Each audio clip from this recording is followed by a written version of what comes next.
तपं गौरीनिरन्तरविभूषितवामभागम्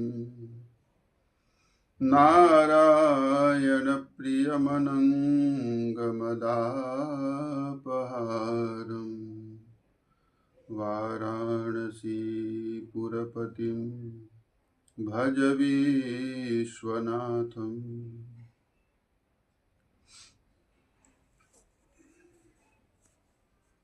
हमारे सनातन धर्म में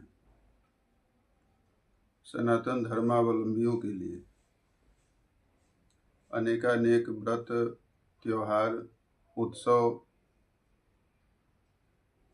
अभिव्यक्त किए गए हैं, आयोजित किए गए हैं और हम अनादिकाल से परंपरागत उन उत्सवों का, उन त्योहारों का आनंद भी प्राप्त कर रहे हैं, अपने जीवन से उन्हें जोड़ने का प्रयास भी करते आ रहे हैं। इसी क्रम में अभी मकर संक्रांति का परम पावन पर्व उपस्थित होने वाला है। अब हमें एक चर्चा ये करनी है कि चूंकि 14 जनवरी मकर संक्रांति के लिए प्रसिद्ध है, सबको ये जानकारी रहती है कि 14 जनवरी मतलब खिचड़ी।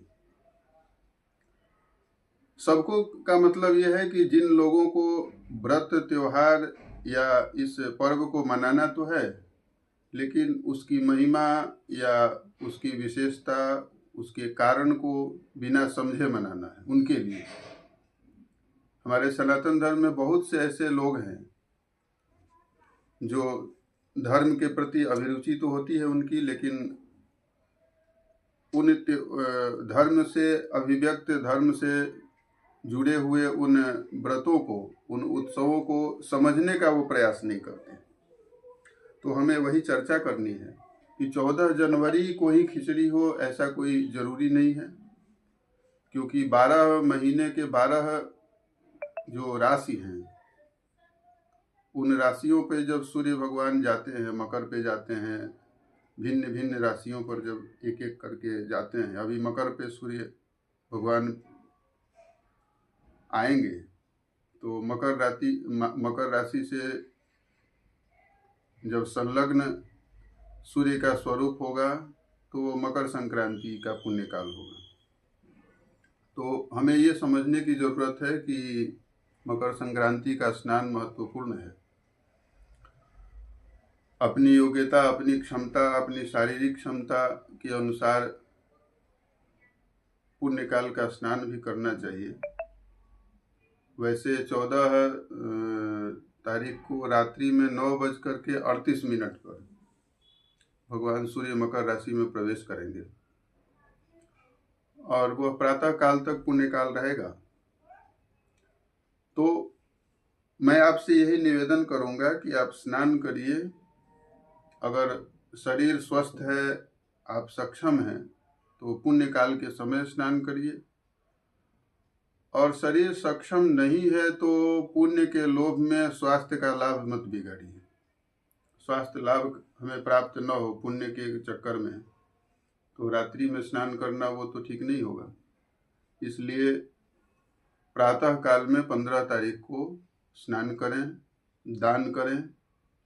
जो भी स्नान का बड़ा महत्व है। जो लोग गंगा जी से या पुण्य क्षेत्र से दूर हैं, देव नदियों से दूर हैं, वो गंगा मैया का स्नान के समय नामोच्चारण करके या गंगा जल में मिश्रित करके स्नान करें। गंगा गंगेति यो ब्रूयात यो जनानाम शतैरपि, हमारे यहाँ बताया जाता है। मुच्यते सर्व पापेभ्यो विष्णु लोकम स गच्छति। गंगा मैया का नाम लेने से 100 योजन दूर रहने पर भी गंगा स्नान का फल प्राप्त होता है। तो मैं आपसे यही आग्रह करूंगा कि आप सब अपने स्वास्थ्य को देखते हुए, चूंकि सर्दी का मौसम है, तो जो बुजुर्ग हैं, बालक हैं, उन्हें स्नान न करा के पुण्यकाल के प्रातः काल में स्नान कराएं, मज्जन कर लें, दर्शन कर लें, वो भी एक पुण्य लाभ ही है। और जहाँ तक हो सके, जितना हो सके, पुण्यकाल के समय जरूरतमंदों को दान करें। गुड़ का तिल मिश्रित जो भी पदार्थ होते हैं, अन्न का दान करें। ब्राह्मणों को भोजन कराएं। दही चूड़ा की प्रथा है हमारे यहाँ, दही चूड़ा लाई ब्राह्मणों को खिलाएं। जहाँ तक जो आपकी क्षमता हो पुण्य लाभ प्राप्त करें। और संक्रांति 14 तारीख को भी होती है, कभी कभी 15 को भी होती है। ये ध्यान देने वाली बात है, क्योंकि वह भगवान सूर्य मकर राशि में कब पहुंचेंगे ये तारीख तय नहीं करेगा, ये हमारा ज्योतिष शास्त्र तय करेगा। तो ज्योतिष शास्त्र के अनुसार विश्व का जो एक मान्य पंचांग है, विद्वानों के द्वारा काशी से प्रकाशित होता है, ऋषिकेश पंचांग। तो ऋषिकेश पंचांग के द्वारा यह निर्णित किया गया कि भगवान सूर्य मकर राशि में 9:38 में 14 तारीख की रात्रि में प्रवेश करेंगे। तो आप अपने उचित अवस्था का ध्यान रखते हुए स्नान करें, पुण्य का लाभ प्राप्त करें। जय सिया राम।